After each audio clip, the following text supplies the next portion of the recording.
decisions on high schools, have those decisions already been made? No, we're working on a set of proposals now which we'll need to go out to public consultation on. Obviously, it's an emotive and passionate discussion. People become very attached to their local schools and their community schools.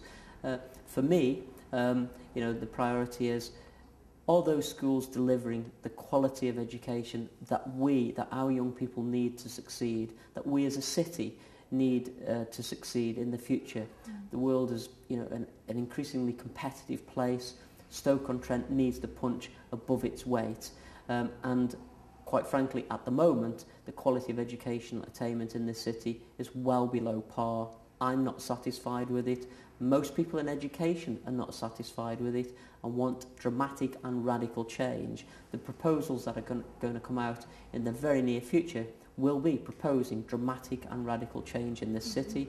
I believe that parents and pupils will welcome that, and I will certainly welcome and relish the discussions that we're going to have over the next few months to make sure that the proposals are the right proposals for our city. Do you think it's a problem that there's already been quite a major campaign of protest, and that kind of pits you against one another?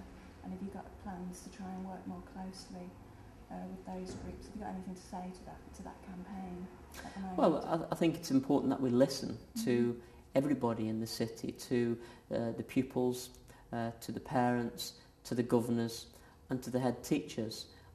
And we need to listen to those people all over the city, and we need a city-wide strategy that will deliver quality schools in every part of the city.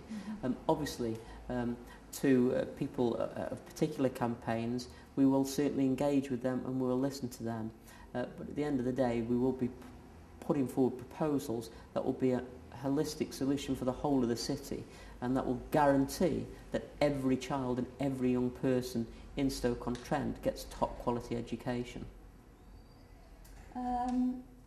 Just moving briefly to Middleport. I had a lot of questions about Middleport, as you might imagine, but I suppose they could be summed up by asking what lessons have been learnt over the last few months around what's happened in Slater Street, and what you're doing to rebuild trust with that community. Yeah, again, change is always difficult, and particularly when it's your home and it's your neighbourhood and your area. And the fact of the matter is that there'll be many parts of the city that will require dramatic change and large-scale investment. It is important that the whole community is involved in the planning of the new community that's going to be rebuilt in those areas. I think there are some lessons from that community engagement. I think people need to be more involved in the forward planning, in the master planning of those areas. I think it's important that people, when they are going to be decanted and moved out of the present homes, are given choices so that they can choose where they wish to go, and that they're more involved in those sorts of discussions. And I think that is very, very important. But it needs constant engagement, constant communication, constant discussion, and that is one of the things which we will ensure happens in the future. Quite a big concern of local residents is empty buildings, and what the council in particular are doing to try and bring those back into use. I think the council have been quite innovative in what we've tried to do so far. Enterprise is going to be crucial to the future of this city, and actually trying to develop local enterprise. I mean, there's been a recent report commissioned by Experian and KPMG that have said that Stoke-on-Trent is the best city in the country to locate new enterprise. We have obviously enterprise units across the city, and of course Burslem has got some new live and work units for new enterprise. We need to have more of those in some of these empty properties that you talk about. We are very willing to talk to local organisations, the community and voluntary sector and the private sector in trying to develop enterprise, trying to use some of these empty buildings and empty properties that we've got, and hopefully we can make some progression there. we've already done some extremely good things, as I say, in Burslem with these live-work units. I think we need more of them, and that is part of the strategy as we move forward. And where are your plans for forums? Are you going to be holding forums in communities?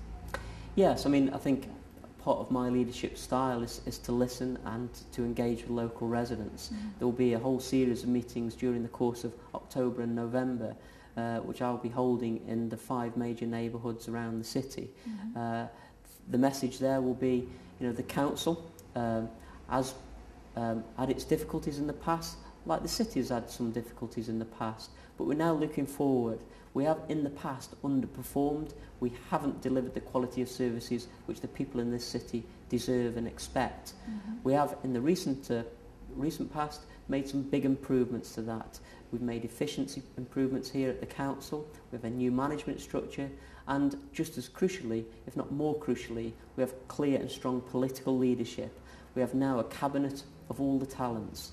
We have Labour Party, Conservative Party and the Liberal Party working together in Stoke-on-Trent with me, prepared to lead this city forward to ensure that investment is brought to Stoke-on-Trent, that quality services are delivered by the City Council to the people of our city, and I'm very confident that together we can work together to deliver the improvements that our citizens and our residents really deserve.